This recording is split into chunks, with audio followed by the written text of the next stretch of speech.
Well, we talked about, earlier that we were going to do it before Nova at some point, and we just weren't exactly sure where we were going to do it. And with this, our thought process was we didn't use anyone Saturday out of the bullpen.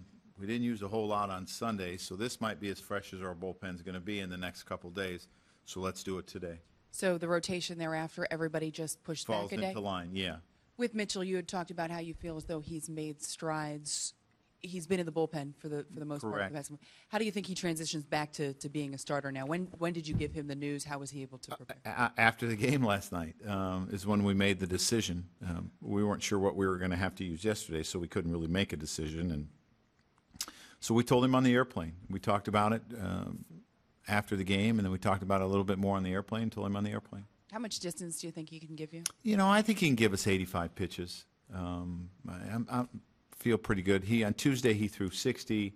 I think he threw 65 in a start in the minor leagues. He had been built up, so I don't think it's asking too much of him. And have you made a decision as far as what the next step for Pineda will be? No, we have not had a chance to talk about that yet. Dan. We just talked to CC about what happened the other night. He said he told you Sunday about the incident outside the club. I thought he said today. Yeah. Oh, there was some. It was okay. I just found out this afternoon is when I first learned of it, when I got to the ballpark. What do you make of it? I know he's regretful now, but I mean, are you concerned when a guy gets? I don't really have any comment on it. We'll just move forward, and it has nothing to do with us changing our rotation, as people might have assumed.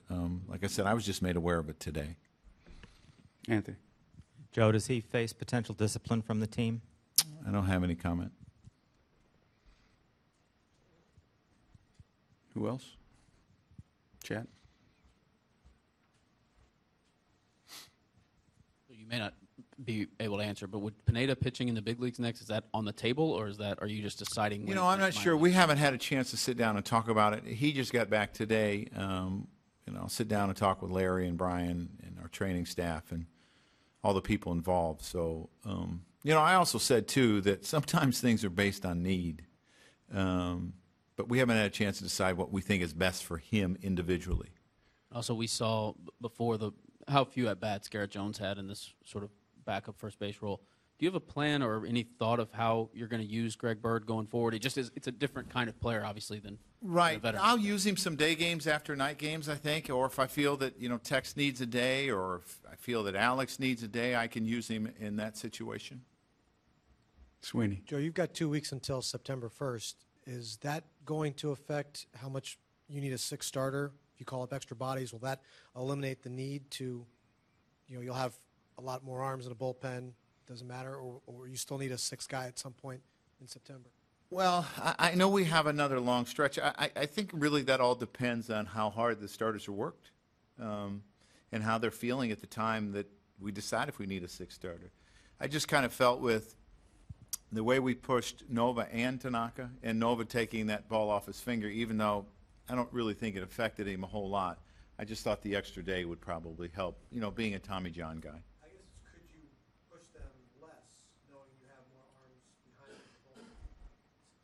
Oh, absolutely, yes.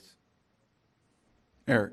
Joe, what were you told about Pineda's start yesterday? I mean, what were the reports? But he threw 45 pitches, 42 in the game. He went through 3 in the bullpen. His velocity, I think he was up to 93, 94.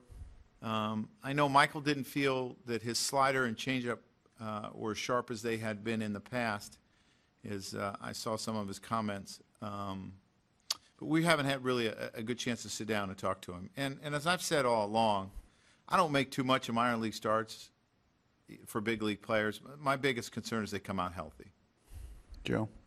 Joe, with Scranton so close, comparatively speaking, and with Cashman willing to move those last few guys at the bullpen a lot, does it almost feel like you've had the more roster flexibility that you don't really have to wait for September 1st? Well, I think we have had a lot of roster flexibility because of some of the arms that we've had down in the minor leagues.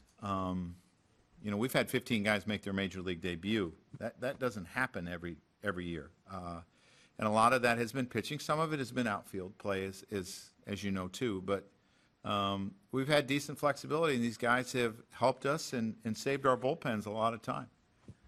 Andrew. Joe, your career as a player was kind of started pre-smartphone, and then you've gone through, where the evolution of the media. Thank God. Does it change how you have to be in public as a public person? Absolutely. I always bring up an example. You do something embarrassing in the public, sometimes 4, 5, 10 people see it.